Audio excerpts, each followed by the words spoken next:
So this is the oil sump removed. I will clean it up and clean all this old gasket away, applying new sealer and try to reinstall.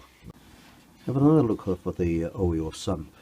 See what at the bottom? They're not oil.